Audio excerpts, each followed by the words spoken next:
Hi, welcome back. It's Miss Mazan here, and today we are looking at our linear relations unit, just giving a general overview on what linear relations are and how to identify them.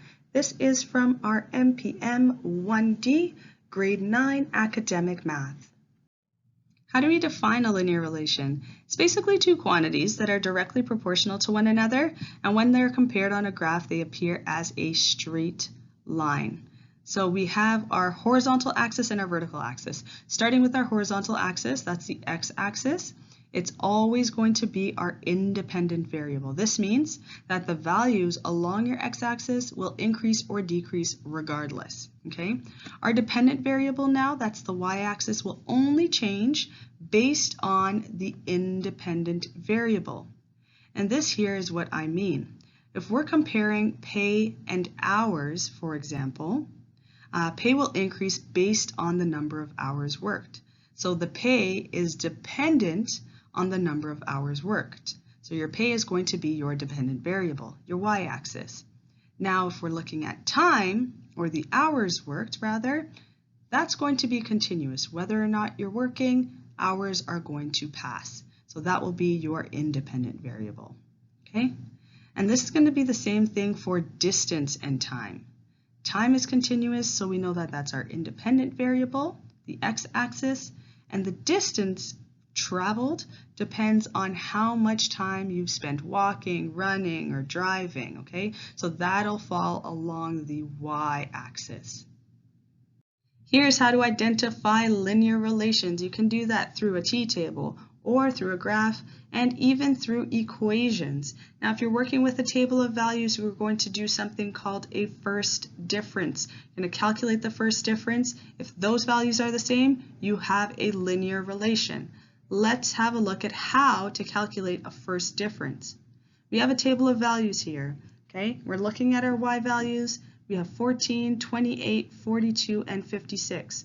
What you're going to do to calculate your first difference is subtract 28 and 14, 42 and 28, 56 and 42. Now, if you get all the same number or all the same answer, then yes, you have a linear relation. And that is definitely the case here. Our first difference is 14 across the board, so therefore this is a linear relation. Now, with a graph, all you have to do is look for a straight line. If your graph is a straight line, it is most certainly a linear relation. Now, when you're working with equations, there's two basic equations that we use, standard form and slope-intercept form. But the most important thing to note is that your highest power is 1, okay, for your exponent. So your highest power is 1, and you will have two variables in your equation, okay, two unknowns. Now, slope-intercept form is y equals mx plus b. It could either be y equals 2x plus 4, for example, or y equals 3x. Okay, so here we see that we have two variables, y and x, and both of those variables, the highest power is 1. Okay, now if we have a standard form equation, which is ax plus by plus c equals 0, or for example 2x plus 5y plus 7 equals 0. Again, we have two variables, x and y, and the highest power is 1. So this is definitely a linear relation.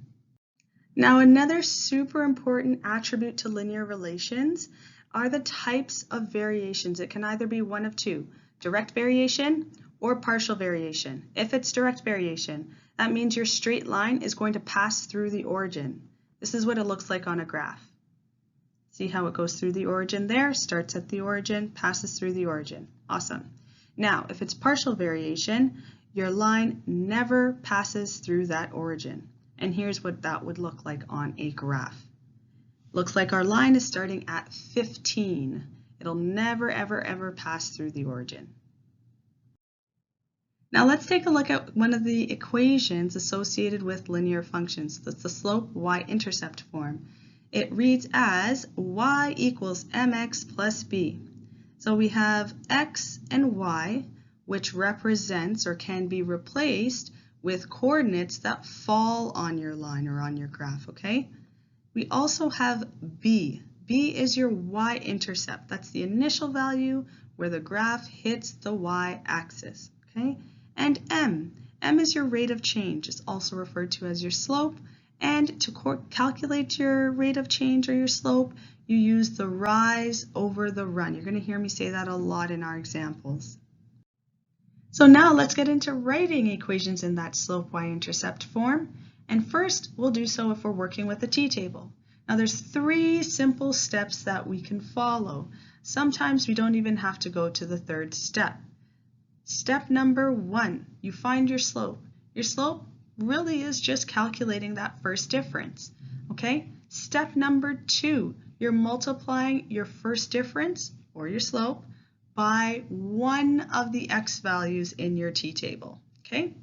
And you're trying to obtain that y value. So you simply multiply your slope with your x value. If you obtain your y value, then you don't need to go to step number 3. That is simply your equation. Y equals first difference times x. If you don't obtain your y value, you're going to use addition or subtraction to obtain that corresponding y value. We'll go through some examples shortly. Example number 1.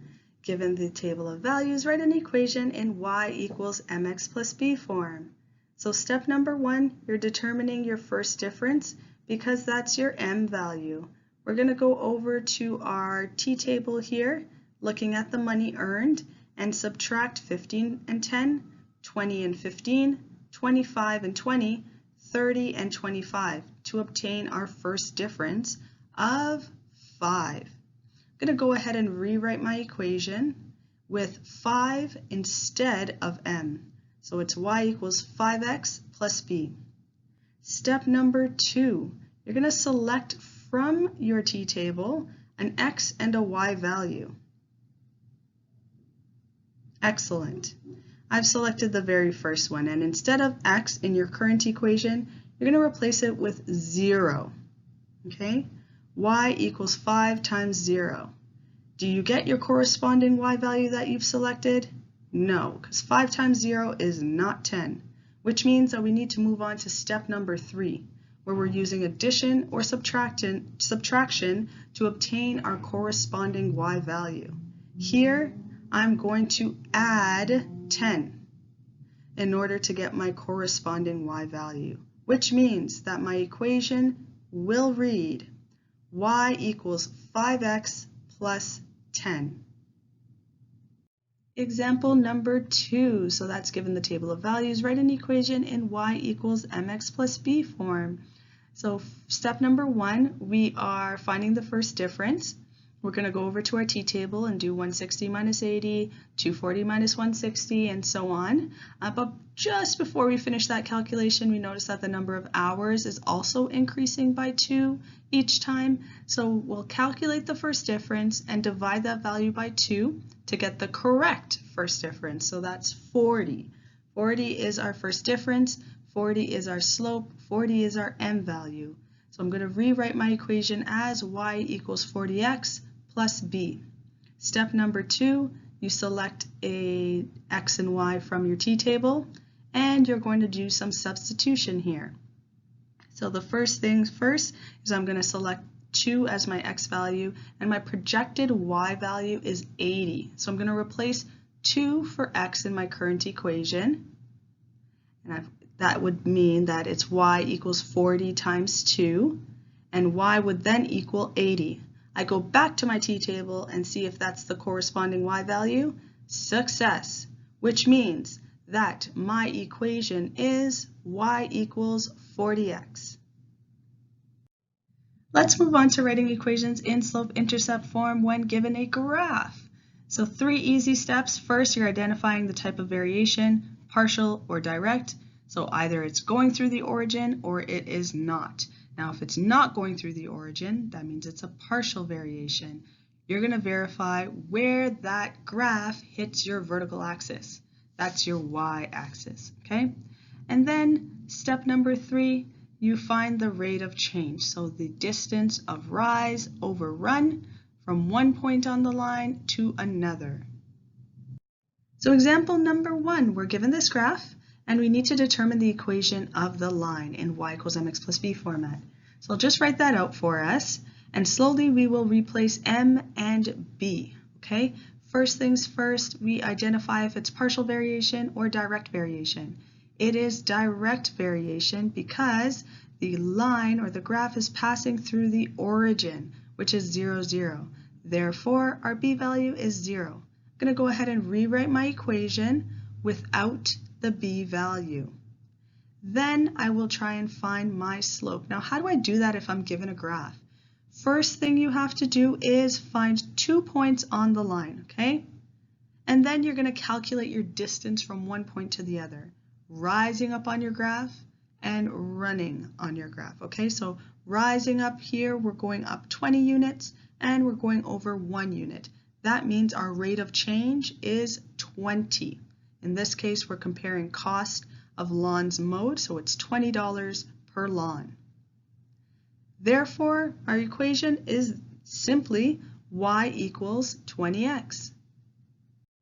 Example number 2, so we have our graph and we need to create an equation in y equals mx plus b format. Here we have it. So step number 1, determine if it is a partial variation or a direct variation. This graph is not passing through the origin, so we have a partial variation. Now, where does it hit the y-axis there? At 15. Therefore, our b value equals 15. I'll go ahead and rewrite my equation, replacing 15 for b. Y equals mx plus 15. Now, in order to determine the m value, I need to identify 2 points on the graph and then calculate the distance going from one point to the other. Now I'm starting at 15 and I'm going up 5 units or 5 meters, and I go over 1 to the right. So 5 over 1 is simply 5. My slope is 5. My rate of change is 5. And that's 5 meters per second according to the graph, which is comparing the distance in meters and time in seconds. Now, if I'm putting my entire equation together, we would have it as y equals 5x plus 15. Here we are going to be writing equations in slope-intercept form when given a word problem. Again, we're following 3 easy steps. Step number 1, determine the rate of change. That's your m value. Step number 2, identify the variation. Is it direct variation or partial variation? And then step number 3, only if it's partial, you're going to determine that initial value, because we know when it's direct variation, your b value is 0. Let's go through a few examples here. So example number 1, we have Lois the lawyer. Now she charges a $400 consultant fee and $350 per hour. I'm going to transfer this information into y equals mx plus b. Now we need to find the rate of change. Rate of change means you're looking for a small little word, per. Once you have that word per, it's per hour, per kilometer, per meter, per second. That word tells you the rate of change, okay? And that is our m value. Here it's 350. 350 is our m value. Then we look to see if it's a partial variation or not. Partial variation means that there's an initial fee or an initial cost. Lois the lawyer does charge an initial fee, a consultant fee, for $400. Okay, so our b value in this case is going to be 400. Now you just put those two numbers together in an equation and you've got your answer. Y equals 350x plus 400. Now example number 2, we have Terrence the truck driver. Now he charges $60 booking fee plus 20 cents per kilometer. So again, we're putting it into the y equals mx plus b, and we need to identify the rate of change. So again, you look for the word per. Here it's per kilometer, 20 cents per kilometer, so that means that's our rate of change. And it's a partial variation as well because he has that booking fee of $60, okay? Therefore, our b value is going to be 60. Our m value is 20 cents or 0.2. And I put those two values together in one equation to read y equals 0.20x plus 60. Example number 3 now is just a little more complex. So here we have a dolphin soars up out of water from a depth of 144 meters below sea level to 60 meters above water in 4 seconds at a constant rate. Write an equation to determine the journey of the dolphin. So again, we're just writing out the y equals mx plus b equation for the journey of this dolphin. It's very important to note that they set a constant rate because that tells us we are working with a linear equation. Okay, we're working with a linear relation. Now, in order to find out the rate of change, we got to look at the journey of the dolphin. So the dolphin started at 144 meters below sea level and traveled all the way up to 60 meters above sea level. And that happened over 4 seconds. We know how far the dolphin traveled in 4 seconds, but we don't know how far the dolphin traveled per second. In order to determine that, we add the total distance, which is 144 plus 60, and then divide that value by 4. Okay, and we get 51 meters per second. So the dolphin was traveling 51 meters per second. Awesome, that would be our m value. Now, in order to determine the b value, we need to identify whether or not it is a partial variation or a direct variation. So if it's a partial variation, it means that we are not passing through the origin. Where did the dolphin start? The dolphin started below sea level, so it's definitely not at 0, 0. It's going to be at negative 144 since it's below sea level.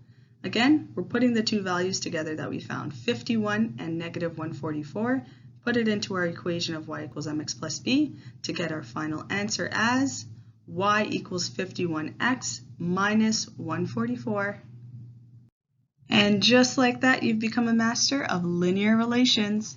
Thanks for watching.